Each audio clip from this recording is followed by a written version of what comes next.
Los cuatro jinetes del alma. La ira. Dice el libro de Alcohólicos Anónimos en su página 62. Si íbamos a vivir, teníamos que estar libres de la ira, el descontento y los excesos violentos de locura temporal que no eran para nosotros. Puede ser un dudoso lujo para personas normales, pero para los alcohólicos estas cosas son veneno. La ira está ligada a los otros tres gigantes, colabora con el miedo en la destrucción y en el sufrimiento. Cuando se liga al amor, nos dan los celos. Cuando se une al deber, nos da la intolerancia. Pero su cónyuge preferido es el miedo. Si el miedo es el residuo y el anticipo de muerte que lleva consigo a la vida, la ira es la expresión de protesta vital contra aquel, a la vez que el interno de expulsión de malestar letal, descargándolo hacia el exterior. La irritabilidad es, en cierto modo, opuesta a la iniciatividad, que es la fuente más primitiva de la reacción miedosa. No todos los seres irritables son agresivos, pero los agresivos son, además, irritables. En el hombre, la agresividad, debido al desarrollo del mundo cultural y de las naciones de valor, se manifiesta principalmente bajo la forma del deseo de poder. Por ello, si hay muchos animales agresivos, el hombre puede afirmarse que él es el único animal ambicioso. Querer no solamente es seguir siendo como siempre, sino ser más, es decir, poder más, convertirse en un acaparador de poder. Es un signo esencialmente humano. Hay personas que se transforman en acaparadores de la bondad o la virtud. Varían los valores y los ideales que se quiere poseer, pero lo que no varía es ese afán de tener algo que valga, sea ello salud o dinero, fama o pureza, saber o mando, libertad o belleza.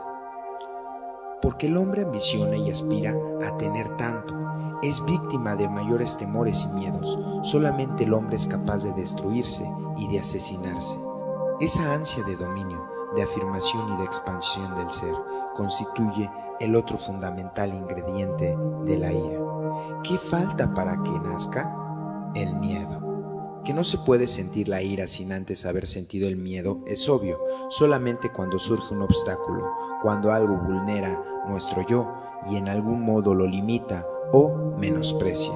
Es decir, al vernos en algún modo limitados, entorpecidos o fracasados en nuestro propósito vigente, sentimos encenderse la chispa de la iracundia. Cuanto mayor haya sido la vulneración ofensiva, tanto más tiempo habrá estado detenida la reacción colérica y tanto más podrá luego durar su manifestación.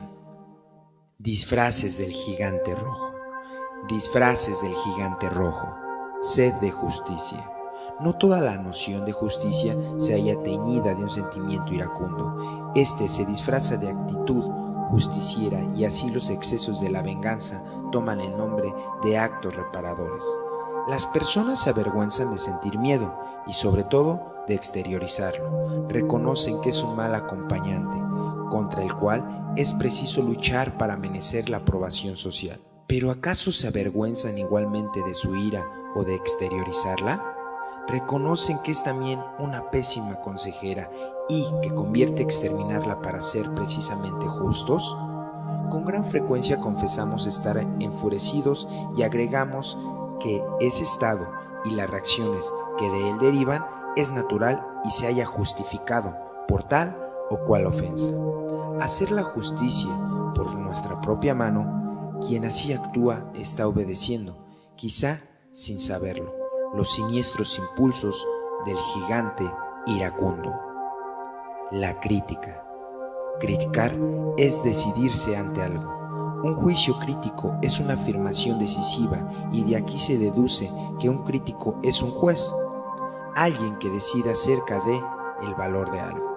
Pero, para la mayoría de los mortales, no significa enjuiciar ni decidir acerca de algo, sino simple y llanamente hablar mal y tratar de valorizar algo. Ese giro se debe a que bajo esta actitud se oculta con gran frecuencia la envidia y, esta a su vez, lleva a sus entrañas una considerable carga colérica. No toda la crítica contiene una actividad iracunda. Hay críticas que merecen respeto, pues son plenamente justas, constructivas y hasta bien intencionadas. Son las que cumplen estas 4 condiciones básicas. A. Ser hechas desde el punto de vista estrictamente comprensivo y humano, es decir, tomando como pauta la posibilidad real. B. Ser objetivas, basadas en hechos comprobados y comprobables. C. Ser francas, dirigidas solo al autor, dándole la posibilidad de enmienda o defensa. D. Ser constructivas, indicando los caminos de perfección de usar en cada caso. Toda crítica puede dirigirse hacia los demás o hacia sí mismo, y en este segundo caso también es posible que obedezcan, aún sin saberlo, al impulso destructivo y corrosivo de la ira. La rabia contra sí se muestra como autodesprecio. No valgo nada, soy un fracasado. Es casi afirmar, mi vida no vale la pena de ser vivida. La actitud de crítica sistémica no es solamente una actitud iracunda, sino una actitud premortal. Su antídoto es la actitud creadora, ya que ésta va aparejando el despertar del amor, al cual temen por igual la ira y el miedo. La ironía. Todo ironista es un iracundo, que no osa manifestar abiertamente su descontento y recurre a la máscara de un falso humorismo. La ironía tiene como fondo sádico y perverso. El iracundo trata de humillar, mediante la burla, a su adversario y demostrar su superioridad intelectual ante él, mas esto lo hace de un modo cobarde, es decir, ocultando cobardemente su ofensa, de modo que ésta sea a veces más percibida por los circunstantes o interlocutores que por el propio interesado. Esta cobardía es la que explica que la ironía se ejerce también, especialmente en ausencia del objeto, donde éste no pueda replicar. El humorismo. No se puede confundir el humorismo con el buen humor. Aquel es un mal humor que intenta imitar a este. La prueba es que cuando se exploran detenidamente los grandes humoristas, resultan que en su mayoría son seres hipocondríacos, resentidos, carcomidos por la envidia, incapaces de resistir una seria crítica, ni tampoco de realizar una obra generosa. El humorista es, en el fondo, un iracundo fracasado, que, sobre el fondo de su miedoso escepticismo, construye una estructura de comentarios jocosos, con el propósito de merecer el ajeno elogio sobre la base de decir en broma lo que los demás no se atreven a afirmar en serio. El humorista no se mete con lo que quiere, sino con lo que odia. No hace gracia por lo que lleva de amor, sino por lo que lleva de ira y en el fondo de impotencia. Algo bien distinto es el auténtico buen humor, es decir, una actitud optimista y benévola que lleva quien la sustenta a ver el lado alegre de las cosas y sucesos, creando y esparciendo en un derredor de risa eufórica. La soberbia. Hay quien la confunde con el orgullo, mas es en realidad distinta de él. Mientras el auténtico orgulloso, autosatisfecho, trata de disimular ese defecto, el soberbio lo escupe ante quien lo contempla, en su voz ahuecada, en sus gestos y ademanes alternos, en su aporte en un tanto provocativo y en su actitud despectiva. Se manifiesta esta constante agresión previa al ambiente. Cuando se rinde al soberbio, no nos agradece la sumisión, porque se hace el vanidoso, pues aquel está seguro de su valor y su poder, en tanto éste, en la intimidad, sabe que solamente es capaz de representarlo. No cuesta mucho ver que la soberbia representa el último grado o fase del proceso de autogratificación, que siempre se destaca como reacción secundaria de una decepción o frustración personal. Si el soberbio habla fuerte, es porque alguna vez quedó mudo. Este proceso de supercompensación del fracaso puede llegar no solo a la vanidad sino a la soberbia, pero siempre lleva a la inconfundible tensión afectiva, el malestar y la falta de paz que caracteriza la presencia de la ira. Estudio especial del odio. El odio es la cólera en conserva, una actitud iracunda que estratifica y adquiere especiales peculiaridades, derivadas de la insuficiente descarga de los impulsos destructivos. Estos quedan detenidos y almacenados en el odiador, por diversos motivos. A. Imposibilidad material de alcanzar el objeto odiado. B. Temor de que éste, al ser atacado, reaccione infligiendo mayor daño. C. Temor de la sensación moral o social en el caso de satisfacer directamente el impulso agresivo. Cualquiera que sea el freno actuante, lo cierto es que quien odia siente paralizada su actuación por la presencia de algo que detiene y perturba la libre descarga de su ira y da lugar a que éste se concentre en su intimidad. Efecto de esta tensión es un calentamiento progresivo del odiador, que sufre cada vez más las consecuencias de su odio. Solamente se engendra en nosotros odio cuando la ira no es totalmente descargada o satisfecha. Es por esto que el odio hacia un semejante aumenta en la medida de que éste es más semejante a nosotros. Así nos explicamos que los odios más profundos surjan precisamente entre quienes pertenecen a estrechos círculos humanos. El odio es la forma de la ira que más mezcla y mejor compenetra con cualquier tipo de actitud afectiva, constituyendo verdaderos cócteles emocionales, ejemplo principal de los cuales es el llamado odio de los celos, los odios comunes, los odios profesionales. Se condensan tres distintos motivos de odio: el de los ricos contra los pobres, el de viejos contra jóvenes, el de aptos contra ineptos. Nos limitaremos a considerar el último por su importancia en la determinación de las conductas en el mundo del trabajo. El odio del apto contra el inepto profesional se apoyan en motivos diferentes de su recíproco y se manifiesta en un modo distinto. El profesional apto no deberá sentir hacia el inepto odio sino compasión. Esto sería cierto si la actual organización social permitiese que el rango profesional se ajustase estrictamente al valor de la aptitud para el trabajo, pero desgraciadamente el inepto ocupa con frecuencia cargos profesionales superiores a los del apto, y en tal caso surge la vulneración del yo, condición inicial de su cólera. ¿Cómo es posible tal irregularidad?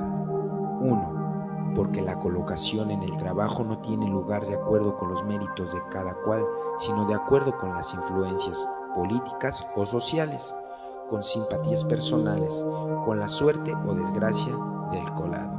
2.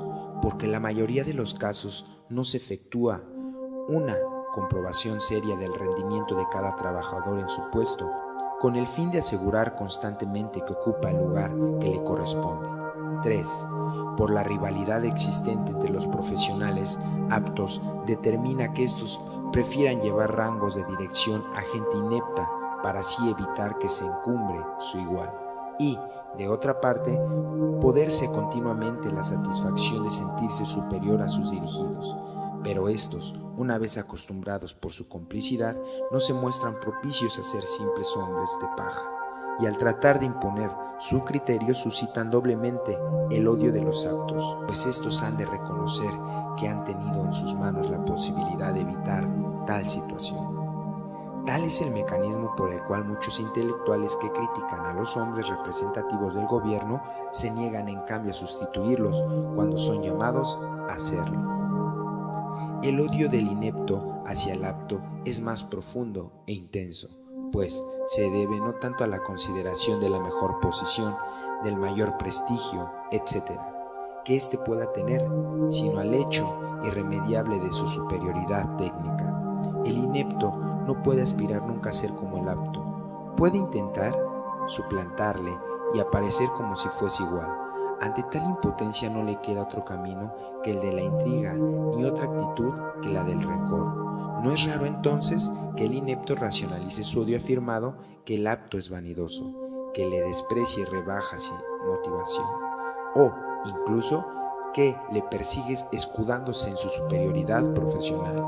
En tales condiciones cada adversario acumula motivos de cólera y va utilizando armas menos recomendables en su lucha, cada vez más hipócrita. Los odios familiares.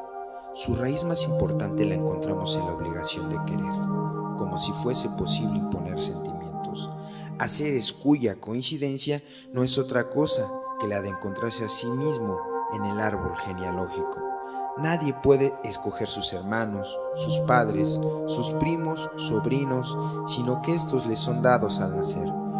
Durante toda su vida, la actual organización social señala que ha de tratarlos con afecto. Toda familia tiende a funcionar en un régimen monárquico, absolutista.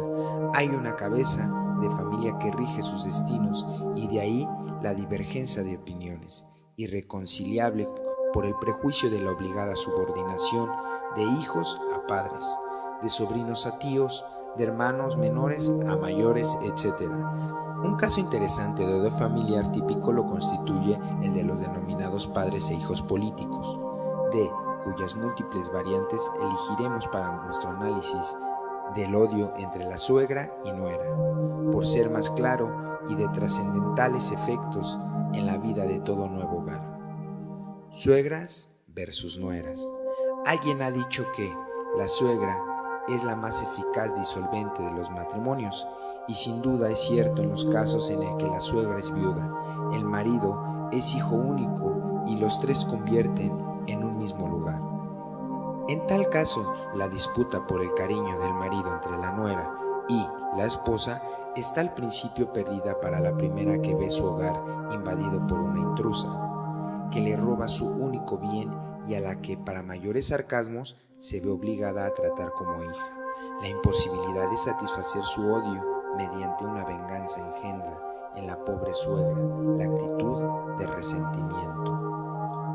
Así el odio comienza a establecer su única derivación posible, la crítica de la nueva organización doméstica ejercida en forma aparentemente inofensiva para ser permitida por el marido e hijo. Es decir, acudiendo solicita a la madre a subsanar y reparar las omisiones que la esposa tiene en la satisfacción de los gustos de éste. Un poco más tarde, adoptando aparentemente la racionalización de que no quiere ser un estorbo y que debe ayudar en el trabajo de la casa, la suegra rivalizará con la nuera y medirá sus fuerzas en otros aspectos hasta conseguir que el casado admita implícitamente la superioridad de aquella, por su mayor experiencia en tales menesteres.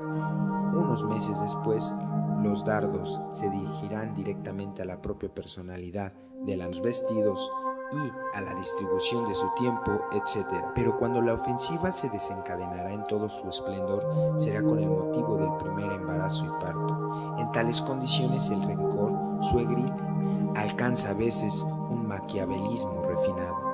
El ascendente a la categoría de la abuela, la suegra se siente reforzada en su posición y se lanza a la utilización del nieto como arma para terminar su labor de reconquistar del hijo. La suegra se siente reforzada en su posición y se lanza a la utilización del nieto como arma para terminar su labor de reconquistar al hijo. Las derrotas y victorias de esta lucha sorda, a veces y en escandalosa, otras, constituyen para su inocente causante otros tantos motivos para llegar a aborrecer el teatro de la misma y buscar fuera de él la paz que le habían prometido. No se crea que la nuera desempeña un papel de víctima propiciatoria y que es ajena a la precipitación del desenlace. Con su conducta quejumbrosa e intransigente, con sus lloros o reproches, pone al marido en el dilema de ser un mal hijo o un mal esposo, dilema que éste acostumbra a resolver siendo ambas cosas a la vez. Bien puede afirmarse que esta situación conduce en bastantes casos a reacciones pasionales patológicas, especialmente por parte de sus dos protagonistas femeninas, que engendran entonces toda suerte de ideas de prejuicio y persecución, hipocondríacas, depresivas, etc. El odio de suegros y yernos es menos pronunciado y tiene menos complejidad expresiva. El odio entre suegros y yernos es menos pronunciado y tiene menos complejidad expresiva, pues se acostumbra a descargarse con mayor rapidez. Hemos visto que el odio es quizás de todos los estados pasionales el que más propende a preservar. No obstante, la vida supone el cambio y el odio que tiene principio ha de tener también fin, aún antes de que éste sea impuesto por la transformación física de quien lo alberga. Veamos, pues, cuáles son las vías por las cuales puede derivarse transformarse, descargarse o desaparecer las salidas del odio. El desprecio. Esta es la más común, la más fácil y la más inofensiva. Merced a un lento y constante proceso de racionalización, llegamos a convencernos de que no merece nuestro sufrimiento, nuestra preocupación y nuestra cólera el objeto o la persona que odiamos. Una vez convencidos de nuestra superioridad, pasamos a disminuir su importancia, es decir, a despreciarlo, quitarle precio, desvalorizarlo. Entonces es posible proceder al olvido forzado y que el elemento de separación llegue a ser tan intenso que engendre una impresión de expulsión de contenido odiado y digamos que su sola evocación nos produce asco. La venganza. Aquí tratamos de reafirmar nuestra superioridad sobre el valor odiado, infligiéndole un daño o sufrimiento que juzgamos igual al que nos ha causado. Vengarse es un intento de retornar el equilibrio tensional que procedió al periodo de antipatía y enemistad, mediante uno o varios actos que restañen la herida sufrida por el amor propio. En medida que el odio da paso al proyecto de venganza, el sujeto empieza a tener un consuelo, se siente solidario con este proyecto y lo acaricia, anticipado imaginativamente el placer de su realización. Vive y revive en su fantasía el momento en el que triunfe sobre el poder odiado y la autosatisfacción que ilusoriamente encuentra en tal ensueño es un bálsamo para su impotente rabia. En algunos casos, tratándose de mentalidades primitivas e ingenuas, es factible que el potencial agresivo del odio se descargue simplemente por la vía verbal en forma de maldiciones. No siempre le basta al odiador con tal inofensivo procedimiento calmar su sed de venganza, y entonces se enfrenta y prepara minuciosamente la ejecución real de su proyecto. Mas aquí surge el obstáculo que determinó la condensación de su odio: el miedo al poder de reacción del odiado. Es preciso contar con la posibilidad de la venganza sobre la venganza, incluso si el acto vengativo supone la desaparición física del motivo odiado. Este se haya asociado a otros que pueden erigirse en sus póstumos vengadores. El resentimiento. Se adquieren tres condiciones para que el odio engendre el resentimiento. 1. Que se haya alimentado una probabilidad del triunfo sobre el odiado. 2. Que se haya perdido por falta de coraje. 3. Que el sujeto que siente una sed sin esperanza de venganza perciba su inferioridad y no conforme con ella, odiándose tanto más de lo que primitivamente odió. En tales condiciones, nada puede hacer para devolverle la paz desde afuera, puesto que su rabia crece y se magnifica por autoinducción. Cualquier gesto de generosidad, conciliación o complacencia solo sirve para mejorar el resentimiento. La única salvación sería borrar el pasado y olvidarse de sí mismo. Mas una y otra condiciones son imposibles y por ello la persona resentida se comporta, al parecer, masoquistamente, aumentando sin cesar los motivos de su sufrimiento, cual, siquiera, expiar su cobardía o su ineptitud para lograr la reparación de su vulnerado yo. El perdón conciliatorio. El tránsito de la actitud repulsiva a la atractiva se halla favorecido por el hecho de que es común que ambas el interés interpersonal sea recíproco. La vivencia que conscientemente marca el momento de la inversión del odio y del inicio del efecto es el perdón conciliatorio. En primer lugar, esa actitud se produce con singular facilidad cuando el odiado pierde su poder de intimidación. Es preciso fundamentalmente que sintamos que nuestra intimidad, una impresión de seguridad, potencia y superioridad, de valor y de eficiencia ante el objeto de nuestro odio, al propio tiempo que experimentamos una tendencia o deseo de hacer las paces y asegurar así la tranquilidad futura en relación con él o con ella. En el perdón de la reconciliación que se sienten sinceramente, hay no solamente una desaparición de la ira, sino un brote de amor, porque en realidad el odiador siempre valoró. En el perdón o en la reconciliación que se sienten sinceramente, hay no solamente una desaparición de la ira, sino un brote de amor, porque en realidad el odiador siempre valoró lo odiado. Se produce en su conciencia la revelación de que este sentimiento de aprecio, que se hallaba aprisionado por la violencia de los dos gigantes negro y rojo, engendrados por la rígida actitud del odio. Ese momento marca una de las vivencias más excelsas del alma. Perdonar y conciliarse es revivir, trascenderse, liberarse de la doble presión del miedo y la ira para ingresar en el luminoso y atrayente halo del efecto y de la paz amorosa. ¿Cómo domesticar la ira? No es fácil ese proceso de dominio paulatino que nos lleve a aprovecharnos de sus fuerzas sin sufrir los efectos devastadores de su acción libre. Usar el miedo sin anularse, la ira sin consumirse y el amor sin excitarse es difícil de lograr, pero no imposible. Los vicios pueden ser transformados en virtudes. La ira constituye el puente entre el miedo y el amor. La lucha contra el amor es afectiva para disminuirla, pero aún así más eficaz para lograr que se descargue en direcciones y en forma que resulten productivas en vez de destruirlas. Es factible que la potencialidad destructora del gigante rojo se transforme en impulso laborioso y nos lleve debidamente dirigida a lograr el dominio de la naturaleza y las conquistas del progreso científico, técnico, artístico, es decir, de la vida cultural.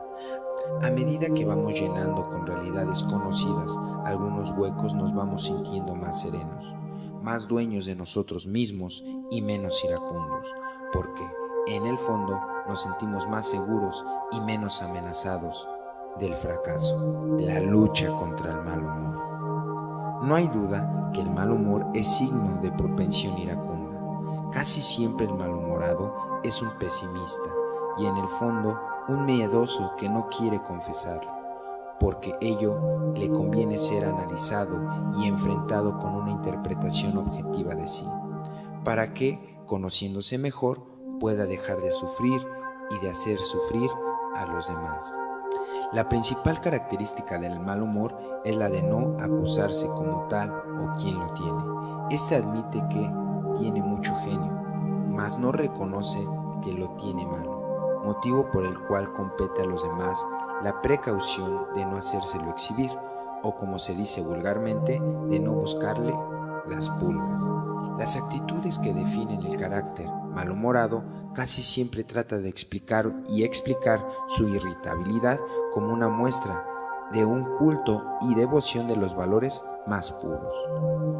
No puede sufrir que se cometan injusticias, no puede tolerar la hipocresía, es un esclavo de la verdad, o su dignidad le impide dejarse atropellar en sus derechos, etcétera, etcétera. En todas las ocasiones, quien eso dice no se da cuenta de que con su conducta representa una negación de lo que trata de afirmar, pues lo lleva a ser injusto, exagerado y entrometido. ¿Cómo luchar contra el mal humor? No basta aconsejar que quien se siente enojado y malhumorado se mire al espejo y se ría de su cara, cuente hasta 100 o recuerde que la ira es uno de los 7 pecados capitales. Todos los recursos sirven de bien poco en la práctica. Hay otros caminos a seguir. El primero consiste en recordar de que el mal humor puede ser el producto de alteraciones de la sangre. Los hipertensos, los hepáticos, los estreñidos crónicos, etc., acostumbran a enfadarse con facilidad porque tienen aumentada su irritabilidad. Por consiguiente, para no ser hipertenso, no sufrir del hígado y no tener estreñimientos, es preciso vivir una actitud mentalmente higiénica. Ello significa, en primer lugar, ponernos de acuerdo con nosotros mismos, pues es sabido que quien vive en paz consigo no inquieta a los demás. Conviene que el malhumorado recuerde que ni su violencia, ni su obstinación, ni su intransigencia, ni su destemplanza son signos de superioridad vital. Todo lo contrario, revelan inseguridad, falta de autodominio y de fe en la eficacia propia. Los actos positivos con los que procedimos a resolver las palabras alternas, los gritos, etc., serán tan eficaces cuando menos energía se consuma en los fuegos de la emoción incontenida.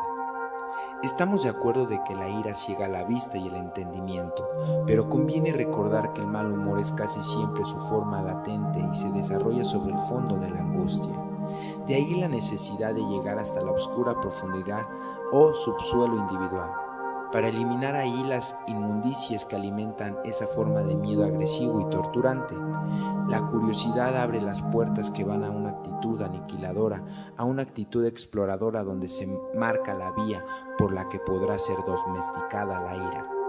Conocer es comprender y comprender es empezar a dialogar el lenguaje estimativo. Entonces los gestos y ademanes agresivos se transforman en movimiento firme y en ceño atentivo, y las manos no estrangularán sino moldearán, y las lenguas no acumularán ni insultarán, sino cantará la alegría de ascender hacia los planos de la creación, pasando del fuego quemante al calor fecundante, y del golpe hiriente al contacto productivo o formador.